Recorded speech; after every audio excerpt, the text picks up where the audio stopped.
This monster attacks anyone who makes a campfire and camps in the forest.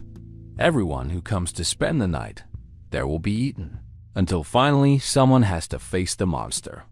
At the beginning of the film, a couple of lovers are seen arriving in a forest. They are Tyler and his girlfriend named Natalie. Natalie is very happy to be invited there by Tyler. It was the first time for her, and it seems that Tyler has been there before. That day, Tyler made Natalie very happy. The atmosphere of the forest and nature that is still beautiful and cool, and the beautiful view of the waterfall made Natalie want to enjoy the forest longer. Another surprise did not stop there. Tyler prepared a ring and gave it to Natalie as a sign that he proposed to her to be his wife. It was the happiest day in Natalie's life, whatever she should say. It is clear that Natalie accepted Tyler's proposal. They did not forget to take pictures and capture the moments when they were there. It was getting dark and Tyler prepared a tent so they could stay there. After a happy day, they fell asleep, but a few moments later Natalie heard someone's voice like they were knocking with a stone. At first she thought that maybe it was just a wild animal that accidentally passed by, but as the night went on the sound disturbed her until Natalie woke Tyler up to find out. Not long after, they both heard the sound of the perimeter bell that Tyler had made, as a sign if a bear or a vicious animal entered their area. Tyler checked outside and saw stones neatly arranged upwards. Tyler kept looking around, leaving Natalie alone in the tent. Until Natalie was pulled by something fierce and big. Tyler rushed to Natalie but was too late. That night Tyler lost Natalie. 1 year has passed since the incident. Tyler had just come out of the rehabilitation center to fix his mental and chaotic thoughts due to the past incident.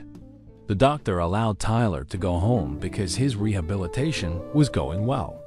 The doctor knew when Tyler lost the lover he loved the most. But Tyler had to move on. There were more important things waiting for him out there. The doctor tried to ask Tyler while reminding him of his past. What did he remember about that terrible incident?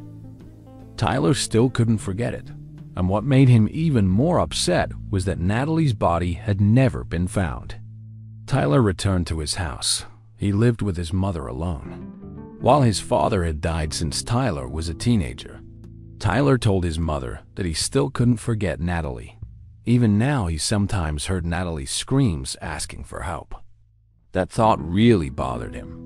Tyler's mother asked Tyler to focus on his new life, or Tyler could finish his unfinished business. Return to the forest and find out what really happened there. His mother was sure that Tyler must still have a high curiosity about the forest. His mother had prepared Tyler's belongings and some of his father's old guns. When Tyler took his camera and looked at the gallery, he found a photo in which there was a large black figure caught on camera. Tyler was sure that this figure was the one who attacked them that night and made Natalie die. Tyler decided to return to the forest with more mature equipment and preparation. Armed with a map, he began to explore the forest slowly, including the location where he and Natalie camped. Tyler took a break every now and then and didn't realize that something was watching him from a distance. Tyler continued his journey and stopped at a river to get water. It was getting dark, and Tyler still hadn't found any sign of the big figure. He returned to the car to rest, not forgetting that the gun should always be near him to prepare for the worst. A few minutes after falling asleep, Tyler felt his car shaking. Then the windshield was broken by a rock and a tree trunk stuck behind the car. Tyler saw the figure start to destroy his car. Because he was desperate, Tyler fired several shots until the figure disappeared. Not long after, a man appeared and asked what happened to Tyler. Tyler was still in shock and didn't say much. Then the man invited Tyler to his camp and rest. The man's name was Eli. Eli asked Tyler why he was in this forest. But Tyler asked Eli the same thing. Eli didn't seem like an ordinary person and wasn't hunting deer, especially when it wasn't the season. Eli didn't explain in detail why he was there, but what was clear was that Eli had the same goal as Tyler: hunting forest monsters. According to the story of many people, the forest monster has been around for decades. Every time someone camps in this forest, they usually disappear and are not found. Tyler can be said to be one of the lucky ones who survived the monster. Then, Eli invited Tyler to come with him. It seemed like Eli wanted to show him something. Eli showed that there was a sign made by the ancient tribe using a monkey's head. Not sure what the sign meant, but Eli was sure that the sign was made as a perimeter or boundary between safe and dangerous areas. After wandering around and looking around, they returned to camp, but it was already a mess. Eli was sure that this must have been the work of the forest monster. Eli's campfire was also extinguished by the forest monster. Then they heard the roar of the monster from a distance. Eli and Tyler prepared for something bad. They went to the source of the sound, always alert and continuing to look for the source of the sound. Tyler fell in a puddle, but it was not an ordinary puddle. It was full of human bones. Was this the work of the forest monster? When he was about to move again, a large rock hit Eli's leg until it broke. Tyler would have a very hard time. He had to pull Eli away to find a safe shelter. Tyler hid Eli while he tried to find the whereabouts of the forest monster. A few moments later, he found the ring he used to propose to Nadalid. This really hurt, but Tyler had to be strong. Because they didn't find any trace of the monster, Tyler finally moved Elid to a safer location and spent the night there. Their struggle to survive was very difficult, especially when it started to snow. One night, Tyler and Eli took turns guarding, but that night Tyler was asked to sleep first while Eli would guard. Eli felt that he might slow down Tyler's movement, so he went to look for the forest monster alone. This was like suicide. In the morning, Tyler didn't find Eli. He walked and saw blood on the snow. Then Tyler heard Eli's screams not far from there.